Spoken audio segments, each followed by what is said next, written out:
Student, मैं आपकी teacher प्रेरणा सक्सेना। आज हम 5th हिंदी मीडियम EVS यानी पर्यावरण का 9th चैप्टर पढ़ने जा रहे हैं। तो आप मेरे साथ साथ अपनी बुक को खोलकर अपने सामने रख लीजिए और मैं पढ़ना शुरू करती हूँ। तो आप भी मेरे साथ साथ पढ़ना शुरू कीजिए, ठीक है। ये जो पाठ लिखा गया है, पाठ 9, डायरी कमर सीधी ऊपर चढ़ो, मतलब 2 फरवरी सन 1984 में लिखा गया था, है ना। पहाड़ पर चढ़ने का camp, Nehru institute of mountaineering, Uttarkashi. पहाड़ पर चढ़ना सीखने के लिए हम सब इकट्ठे हुए थे बड़ी उमंगों के साथ। कैंप में केंद्रीय विद्यालय से आई सब करीब 20 टीचर थीं, जिसमें से एक मैं थी। बाकी महिलाएं बैंक और दूसरी संस्थाओं से थीं। आज कैंप का दूसरा दिन था। सुबह जैसे ही बिस्तर से नीचे पैर रखा तो दर्द से मेरी चीख निकल गई। एक ही दिन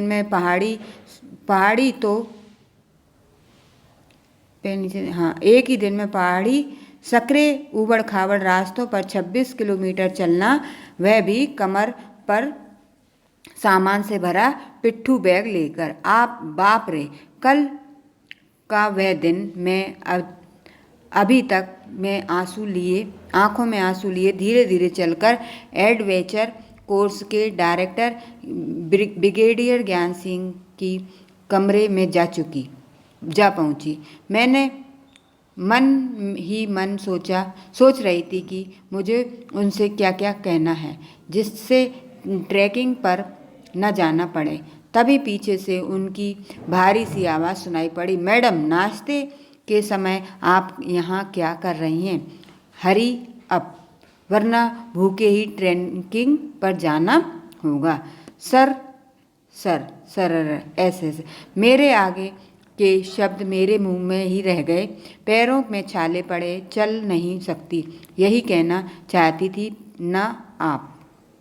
जी सर, यह कोई नई बात नहीं है, जल्दी तैयार हो जाओ। मैं मुंह लटकाए चल दी, लेकिन तैयार होने के लिए अभी मुड़ी ही थी कि फिर उनकी आवाज़ सुनाई दी। नेक्स्ट पेज पे आए। सुनिए मैडम, आप ग्रुप नंबर 7 की लीडर रहेंगी। किसी भी सदस्य को पहाड़ पर चढ़ने में परेशानी होने पर आपको उनकी मदद करनी होगी। पहाड़ों पर लीडर की क्या क्या जिम्मेदारियां होती हैं, यह सबको बताया जा चुका है, ठीक है। एक बड़ी जिम्मेदारी, ग्रुप लीडर को जो बातें बताई गई थी, बाकी लोगों का सामान उठाने में मदद करना, पूरे ग्रुप के आगे बढ़ जाने पर ही आगे बढ़ना, जो चल न पाए उसे हाथ पकड़कर चढ़ाना, रुकने के लिए जगह ढूंढना, साथी के बीमार पड़ने पर उसका ध्यान रखना, सबके खाने पीने का इंतजाम करना। और सबसे बड़ी बात तो यह थी कि ग्रुप के किसी भी सदस्य से गलती हो जाने पर हंसते हुए सजा भुगतने को तैयार रहना। मैं समझ गई कि यहाँ का अनुशासन अपने आप में ही अलग है। मैं समझ नहीं पा रही थी कि यह सजा है या मजा। ग्रुप नंबर 7 में असम, मणिपुर, मिजोरम, मेघालय और नागालैंड राज्यों की लड़कियों में मैं अकेली ही केंद्रीय विद्यालय की टीचर थी। इन सभी से मिलना मुझे अच्छा लगा। किसी भी लड़की को ठीक से हिंदी बोलनी नहीं आती थी। मुझे आज भी दुख है कि मैं, नेक्स्ट पेज पे, मिजोरम की खोन दोनवी से एक बार भी बात नहीं कर पाई। उसे केवल मिजोरम भाषा ही आती थी, लेकिन फिर भी हमारे दिल एक दूसरे से जुड़े रहे। जब नदी पार की, रोज की तरह सभी को नाश्ता में सुबह विटामिन सी और आयरन की गोलियों के साथ गरम गरम चॉकलेट वाला दूध मिला। ठंड से बचाव और ज़्यादा शक्ति के लिए सुबह सभी को मेडिकल चेकअप होता था। पट्टियाँ बांधते और दर्द की मरहम मलते हुए हम रोज़ एक दिन गिनते। करीब 8 किलोमीटर की ट्रैकिंग मतलब चढ़ने के बाद हम नदी के पास थे। नदी के एक किनारे से दूसरे किनारे तक एक मोटा मजबूत रस्सा बंधा था। इसे दोनों किनारों पर बड़े बड़े पिट ऑन यानी खूंटों से मजबूती से बांधा था। जब मन में अजीब सी बेचैनी थी। पता नहीं क्यों मुझे बार बार लग रहा था कि कहीं रस्सा खुल ना गया हो। ये हुक उखड़ जाए गए तो मैं मन ही मन नदी की चौड़ाई आंक रही थी। हमारे प्रशिक्षक ने कमर पर रस्सी बांधी, उसमें स्लिंग एक तरह का हुक डाला और उस स्लिंग को नदी पर बंधे मोटे रस्से में डाला। बर्फीले पानी में छप छप छप करते हुए नेक्स्ट पेज पर वे नदी के पार थे। उस तेज बहाव वाले पानी में उतरने को कोई तैयार नहीं था। सभी एक दूसरे को पहले जाने को कह रहे थे। मैं भी लाइन में सबसे पीछे सबकी नज़र से बचते हुए जा खड़ी हुई। तभी प्रशिक्षक हुक और रस्सी लेकर मेरे पास आ खड़े हुए। मैं आई हुई मुसीबत को समझ गई। बचाव का कोई रास्ता न था। मैं नदी में उतरने को तैयार हो गई पर साहस नहीं जुटा पा रही थी। सर मेरे मन की हालत को समझ रहे थे। वे जोर से बोले, 3 चीयर्स फॉर संगीता मैम। इसके साथ ही किसी ने हल्के से मुझे पानी में धकेल दिया। लगा पैर सुन्न हो गए। मैं कांपने लगी। किट किट किट मेरे दांत बज रहे थे। मैं रस्सा पकड़कर पैर जमाते हुए चल रही थी। किनारे पर तो पानी कम था पर धीरे धीरे पानी मेरी गर्दन तक पहुंच गया। नदी के बीचों बीच जमीन पर मेरे पैर टिक नहीं रहे थे, फिसल रहे थे। डर, घबराहट और ठंड के मारे मेरे हाथ से रस्सा छूट गया। मैं जोर जोर से मदद के लिए चिल्लाने लगी। लगा अब तो बह जाऊंगी, पर नहीं, मैं तो हुक के सहारे रस्से से बंधी हुई पानी पर पड़ी थी। रस्सा पकड़ो की आवाज़ मुझे सुनाई दी। फिर हिम्मत करके मैंने रस्सा पकड़कर आगे बढ़ना शुरू किया। धीरे धीरे हिम्मत बटोरती आखिरकार मैं किनारे पर पहुंच गई। नदी के बाहर निकलते ही मुझे एक खास खुशी का एहसास हुआ। खुशी एक जोखिम भरा काम कर पाने की। अब किनारे पर खड़ी मैं बाकी लोगों को चिल्ला चिल्ला कर रस्सा कसकर पकड़ने की सलाह दे रही थी। जोखिम से जूझने के बाद जो विश्वास और साहस मुझे मिला, यह उसी का परिणाम था। नेक्स्ट पेज पे आइए।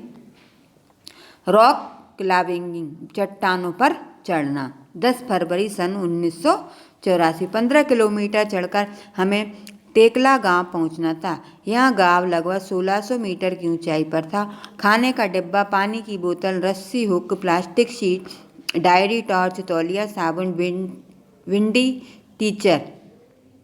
टीचर जैकेट यानी सीटी, ग्लूकोज, गुड़, चना और कुछ खाने पीने का सामान पिट्ठू बैग में लिए हम टेकला में खड़े थे। सीढ़ीदार खेतों में मौसम के अनुसार फल और सब्जियां उगी थी। सामने की एक बड़ी बिल्कुल सपाट लगभग 90 मीटर ऊंची चट्टान के ऊपर कर्नल राम सिंह खूंटे गाड़कर रस्सों के साथ खड़े थे। हमें बताया गया कि चट्टान पर पहले पैर और हाथ जमाने की मजबूत जगह पहचान लें। नेक्स्ट पेज पे आइए। आज मेरा मन पीछे हटने को नहीं था। मैं लाइन में सबसे आगे खड़ी थी। तभी हमारे प्रशिक्षक ने कमर पर रस्सी बांधी, स्लिंग डाला और नीचे लटकाते हुए मोटा रस्सा पकड़कर चट्टान पर चढ़ना शुरू किया। मुझे लगा वे उस चट्टान पर दौड़ रहे हैं। मैंने भी स्लिंग डालकर चट्टान पर पैर बढ़ाया, लेकिन पैर बढ़ाते ही मैं फिसली और उस रस्से से झूलने लगी। 90 डिग्री का कोण बनाते हुए चलो, आवाज़ आई, कमर सीधी रखो, आगे मत झुको। मैं एक बार फिर बढ़ी। चट्टान को जमीन मानकर मैं उस पर सीढ़ी चढ़ने लगी। अभी वापस उतरना बाकी था, जिसे पर्वतारोहण की भाषा में रैपलिंग कहते हैं। एक बार फिर मैं बेझिझक हो निडरता से चट्टान के नीचे उतरने को खड़ी हो गई। एक मज़ेदार घटना। 14 फरवरी 1984।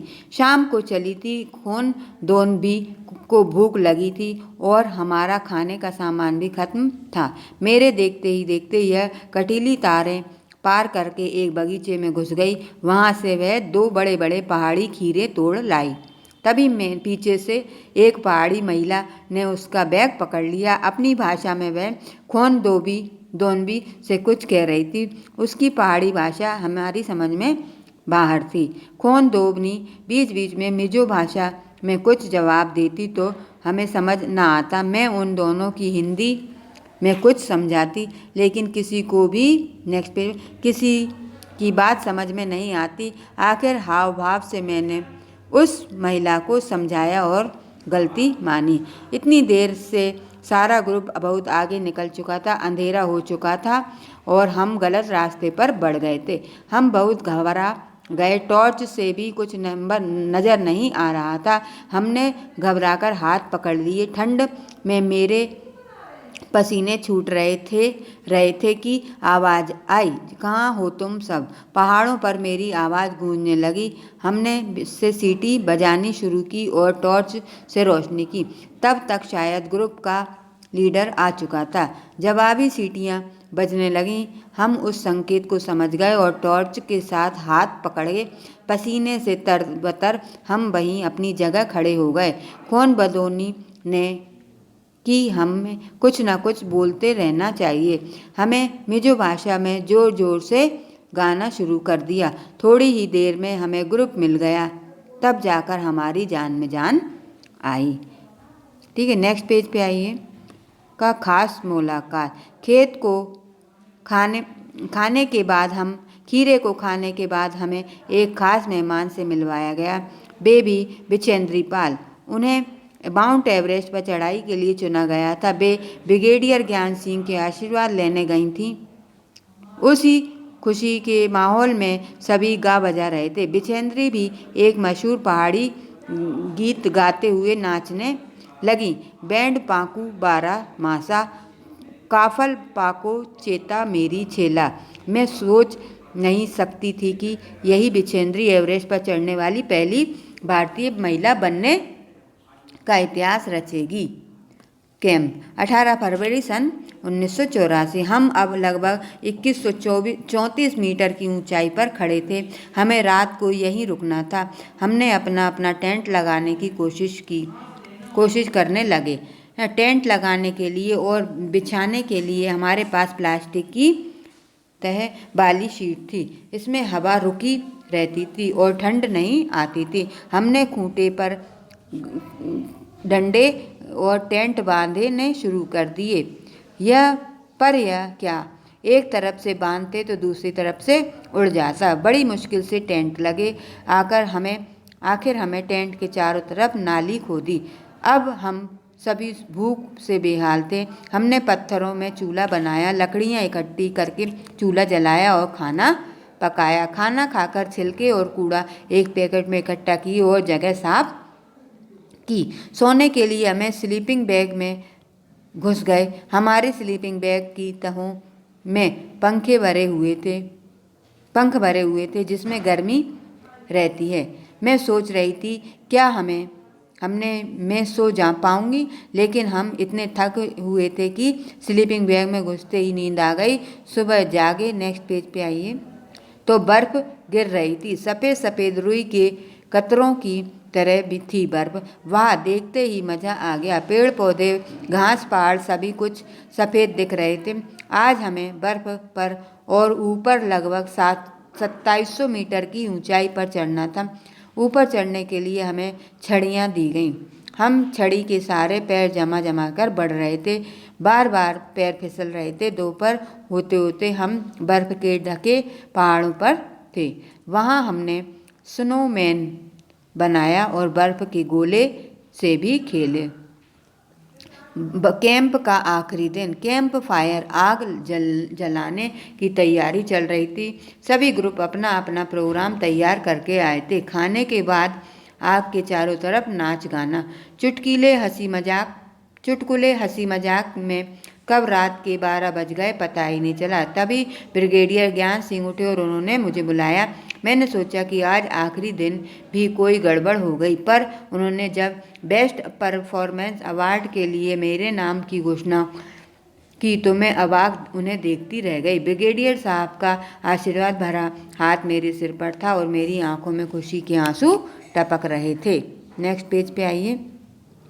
खेल में। पहाड़ी इलाके में रहने वाली 12 वर्ष की एक पहाड़ी लड़की स्कूल से पिकनिक के लिए गई थी। वहाँ अपनी सहेलियों के साथ वह खेल में लगभग 4000 मीटर ऊंची पहाड़ी की चोटी पर चढ़ गई।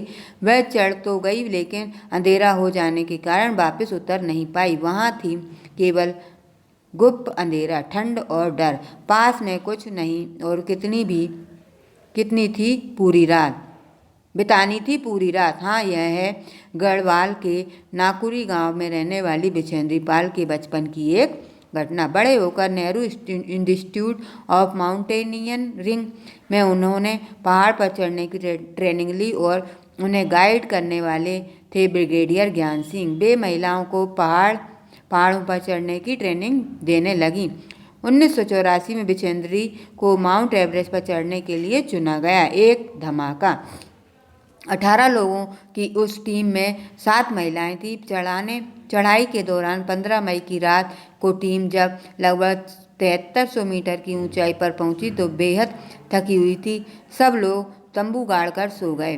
करीब 12:30 बजे रात को धड़ धड़ धड़ की आवाज़ के साथ हुआ एक जोरदार धमाका। उससे पहले कि वे उठ पाते, टेंट उड़ गया और कोई भारी चीज़ उसमें जोर से टकराई। बिछेंद्री को मानो बर्फ की चादर में ही लिपट गई। पूरी टीम के लोगों को बहुत चोटें आईं। टीम के लोगों ने कुल्हाड़ी से खोद कर उन पर जो बर्फ हटाई और उन्हें बाहर निकाला। उनका सिर जख्मी था। वह एक भयानक बर्फ का तूफान था। टीम के लोग नीचे बेस कैंप में लौट गए, लेकिन बिछेंद्री जैसे तैसे फिर ऊपर की तरफ बढ़ी। बिछेंद्री ने 23 मई 1984 को दिन में 1:07 पर 8900 मीटर ऊंची चोटी माउंट एवरेस्ट, नेपाली नाम सागरमथा, पर कदम रखा। उनके साथ उनकी टीम का एक साथी भी था। चोटी पर 2 लोगों के खड़े होने की जगह नहीं थी। पैर फिसलने ही हजारों फुट के नीचे गिरकर रुकते। उन्होंने बर्फ खोदकर अपनी कुल्हाड़ी को हुक की तरह गाड़ा और रस्से से उसमें अपने आप को उस हुक से बांधा।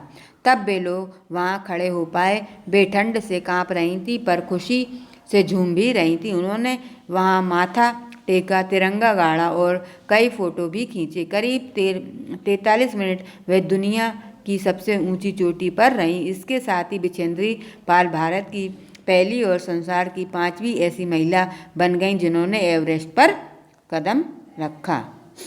ठीक है, ये रखा जो चित्र दिया है ना, इस तरह से। तो बच्चों, आज ये आपका पाठ कंप्लीट हो गया है। डायरी कमर सीधी ऊपर चढ़ो, ठीक है ना। अब इसकी नेक्स्ट वीडियो में मैं इसका अभ्यास करवाऊंगी। तब तक आप इस पाठ को एक बार और अच्छे से पढ़िएगा, समझिएगा। Bye bye, thank you.